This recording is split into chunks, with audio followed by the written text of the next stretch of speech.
मैं हाथ जोड़ के इसलिए आप सबके सामने खड़ी थी क्योंकि गुरुजी ने मुझे कहा था मेरी संगत, मैं ही उन परछाई है, मेरी संगत मेरी परछाई है। तो इतनी संगत को देख के आज मैं 2-2.5 साल बाद फर्स्ट टाइम सत्संग में आई हूँ, तो इतनी खुशी मिल रही है ना कि वो आप सबको भी पता ही है कि आप सब जब सत्संग में आते हैं कि कैसा फील करते हैं। तो मेरा तो रोम रोम बस क्या कहूँ, मैं माफी चाहूंगी, बैठ के सत्संग करती हूँ। नहीं कोई बात नहीं, बैठ जाएगी फिट है, डोंट वरी। सचमुच ऐसा ही लग रहा है, एम्पायर स्टेट में बैठे हैं, गुरुजी हैं और हम ये दो पागल हैं। सारे पागल हैं। सचमुच हम सब आज 25 दिसंबर गुरुजी के चरणों में बिता रहे हैं और मैं शायद फर्स्ट टाइम ही 25 दिसंबर को गुरुजी के पास हूँ। बहुत खुश हूँ। आप सबने बहुत बार शायद मेरे सत्संग सुने भी होंगे, लेकिन शायद कुछ नई संगत भी होगी। तो मैं अपनी जो भी जर्नी है, जो पल मैंने गुरुजी के साथ बिताए हैं, उनको दोबारा जीऊंगी आप सबके साथ। और मेरी आंखों के सामने वो सारे पल एक पिक्चर की तरह चलेंगे। आप लोग सोच लीजिए जैसे आप लोग पिक्चर हॉल में बैठते हैं, मूवी देखते हैं, तो मैं भी वो दिन जब गुरुजी के समय पहली बार उनके चरणों में आई थी, उस सीन से ही मैं अपनी पिक्चर शुरू करती हूँ, अपनी जर्नी शुरू करती हूँ। हम लोग 97 में दिल्ली आए थे बॉम्बे से, 11 साल हम बॉम्बे में रहे थे। तो मेरे हस्बैंड के ऑफिस में उनके डीसी थे, वो 98 में उन्होंने, फरवरी का महीना था, वो गुरुजी उनके पास गए थे। तो उन्होंने कहा, ओए वो सुदर्शन कुमार मल्ली नु कहीं मैं बुलाया हैगा। मेरे हस्बैंड का नाम सुदर्शन कुमार मल्ली है, लेकिन उनको सब एसके मल्ली के नाम से ही जानते थे। तो लेकिन गुरुजी ने उनका पूरा नाम लिया, सुदर्शन कुमार मल्ली। ये बोले, जी गुरुजी मैं उनको मैसेज दे दूंगा। गए ऑफिस में, इन्होंने 5-6 बार, वो आए, हर बार डांट दिया, ये सब आलतू फालतू बातें ऑफिस में मत किया करो, मैं किसी गुरु को नहीं मानता हूँ, गेट आउट। हर बार उनको डांट के निकाला। और गुरुजी हर बार उनसे पूछते थे, वो आया नहीं, वो मल्ली आया नहीं, सुदर्शन कुमार मल्ली आया नहीं।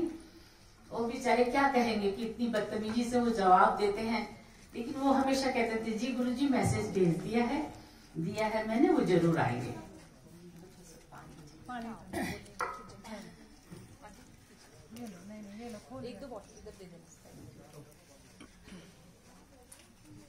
मन इतना भर जाता है, आवाज कांपने लगती है।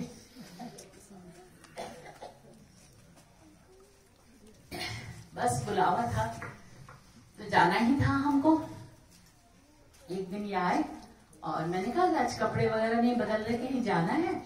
अरे पता नहीं कौन एक गुरु है, वो पीछे ही पड़ा हुआ है, आपको जाना ही पड़ेगा। मैंने कहा अच्छा चलो मैं भी चलती हूँ। नहीं तुमको नहीं जाना, चुपचाप से घर पे बैठो, इस आलतू फालतू जगहों में लेडीज नहीं जाती। मैंने कहा ठीक है चलो। इतने में मिस्टर सिंह अंकल आ गए, उनकी मिसेस भी आ गई, दोनों बच्चे आ गए। ये बोले अरे इसकी तो फैमिली भी जा रही है, चलो तुम भी चलो। तो संगत जी फरवरी का महीना था, मैंने जो सूट पहना हुआ था वही पहना और फट से एक ऊपर से शॉल लिया और हम गुरुजी के पास गए। जाते जाते बहुत सी बातें बता रहे थे, वो जो वहां पे गुरुजी के एम्पायर स्टेट में होता है, सर आप कुछ कहिएगा नहीं, बस जाके माथा टेक के बैठ जाइएगा, अगर गुरुजी कुछ पूछेंगे तो जवाब दीजिएगा, नहीं तो जो भी प्रसाद मिलेगा प्यार से खाइएगा, ये जो भी इंस्ट्रक्शन। वो बेचारे हम लोग सब भी जो जिस नई संगत को लेके जाते हैं गुरुजी के दरबार के जो भी नियम उन्हें समझाते ही हैं, वो भी हमें समझा रहे थे। मन में मेरे भी बड़े प्रश्न उठ रहे थे, लेकिन एक खिंचाव था, जैसे कोई खींच रहा है, ऐसा फील हो रहा था। हम लोग जब एम्पायर स्टेट में पहुंचे तो गुरुजी अपनी गद्दी पे बैठे हुए थे, तो अंकल ने इंस्ट्रक्शन दिया, ये गुरुजी सुदर्शन कुमार मल्लिक सर आए हैं। अच्छा आ गया, चलो बैठ जाओ। उनके पीछे मैं थी, मैंने माथा टेका।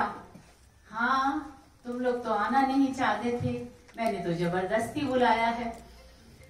तो मैंने माथा टेका, कहते कोई गल नहीं, आ जाया करो, और फिर मुझसे बोला, मैं तुझे 3 साल बाद बताऊंगा कि मैंने तुम्हें क्यों बुलाया है। संजय जी 3 साल कब बीतेंगे, मैं तो भूल भी गई इस बात को। आने लगी, बस मैंने तो थर्सडे का दिन फिक्स कर लिया था और ओल्गा भी थर्सडे को वही आती थी। इसका भी प्रेम मैं देखती रहती थी, निहारती रहती थी इसको। कितने प्यार से फूल माला लेके आती थी, गुरुजी के गद्दी के सामने सजाती थी, दिए के वहां पे टेबल पे सजाती थी। इसका प्यार देखती थी तो मुझे बहुत खुशी मिलती थी। उस दरबार में है क्या, यहाँ पे और क्या चाहिए सिवाय प्यार के, प्रेम के। वो सारी दुनिया को लुटा रहे हैं। आप खुद सोच के देखिए, क्या आप वैसा प्यार किसी से करते हैं जैसा गुरुजी हमसे करते हैं?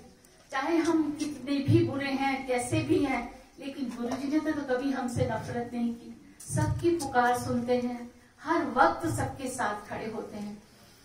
तो मैं तो हमेशा यही कहती हूँ कि इस दरबार में मैंने सबसे पहला जो लेसन सीखा गुरुजी से, वो है प्यार करना। प्रेम करो, देखिए आपकी झोली डबल भरती है। एक बार तो किसी से प्यार से मिल लीजिए, जो आपको अच्छा ना भी लगता हो उसे भी गले एक बार लगा के देखिए। आपकी जो वाइब्रेशंस है ना, उस तक पहुंचती है और वो वापस लौट के आती है। आप फील कर सकते हो उस वाइब्रेशन को। तो बस मैं जाने लगी गुरुजी के पास। बस गद्दी होती थी वहां बगल में, मैं उसी जगह पे हमेशा एक ही जगह गुरुजी के पास ही बैठती थी, कभी पीछे बैठी नहीं। और बहुत सी संगत को आज्ञा भी हो गई थी, ऊपर जाके बैठो, ऊपर जाके बैठो। लेकिन फिर भी मैं अब खुद को कह रही, इतनी लालची थी कि जाने का ऊपर मन ही नहीं करता। गुरुजी बस दिल करता था गुरुजी बैठे और हम सब निहारे। ऐसे हम लोग सब बैठे होते थे जैसे लगता था सूरज इधर है और सारे सूरजमुखी के फूल उस तरफ, गुरुजी की सारी संगत ऐसे ही लगता था कि सूरजमुखी के फूल है और गुरुजी की तरफ झुके हुए हैं, निहारी जा रहे, निहारी जा रहे।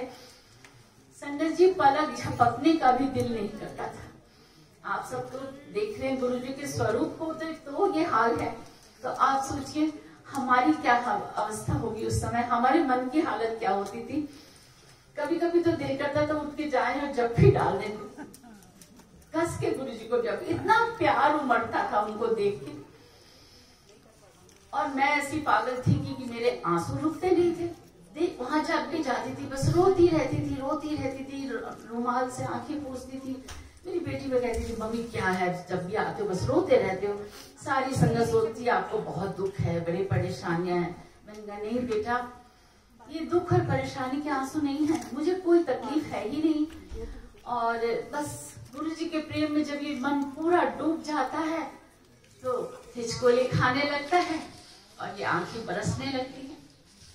कल ऐसी बात हो रही थी मेरे बेटी के साथ, कहती मम्मी आज अपने आप को कंट्रोल करके बैठो। मैंने कहा ठीक है। मैंने अपनी 2 आंखें अच्छी से पोंछी और चुपचाप से बैठ गई।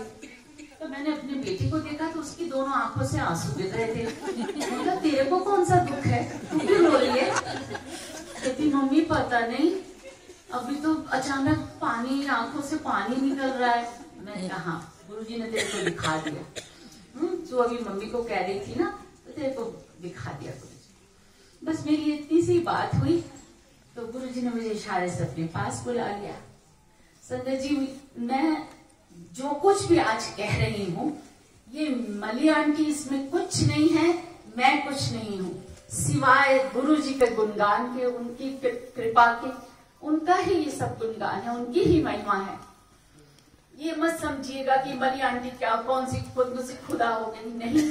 मैं तो कहती हूँ मैं उनके चरणों की धूल बनने के लायक भी नहीं हूँ, लेकिन ये उसकी कृपा है। वो निमाणों को भी मान दे देते हैं, हम जैसों को भी अपना बना लेते हैं। उनके लिए तो सारी दुनिया ही अपनी है, कौन बेगाना है उनके लिए। बस फिर बहुत लोग, हम लोग हमेशा कहते हैं कि ना जाने कौन से पुण्य कर्म है हमारे जो हमें गुरुजी के चरणों में सब जगह मिली। मैं कहती हूँ पुण्य कर्मों से बढ़कर उसकी कृपा है। जब तक उसकी कृपा नहीं होगी हम कुछ भी नहीं है, कुछ कर ही नहीं सकते। जब भी मांगे उनकी कृपा मांगे, बस और कुछ मांगने की जरूरत ही नहीं है। गुरुजी हमेशा कहते थे मैंने कौन मिलन आंदा है, सारे फंसे फसाए आंदे हैं। बस सोचते मेहनत है, दुकान खोली हुई है, मेरे को आएंगे जो चाहिए खरीदेंगे तो चले जाएंगे। और संगत जी बहुत संगत ऐसी थी भी कि बस अपना मतलब निकला, चले गए। लेकिन वही गुरु जी कहते थे, मेरी भीड़ तो बहुत है, लेकिन मेरे जो मुट्ठी है ना, इतने मेरे सच्चे भगत हैं, इस जो मेरी मुट्ठी में आ सके। तो हमें गुरु जी की मुट्ठी के काबिल बनना है और उनके हर गुण को अपनाना है। हम लोग कहते तो है ना गुरु जी के, हम गुरु जी की संगत है, गुरु जी की संगत है, लेकिन क्या हमने कभी ये सोचा कि हम क्या कर रहे हैं, हमारी सोच कैसी है, हम किस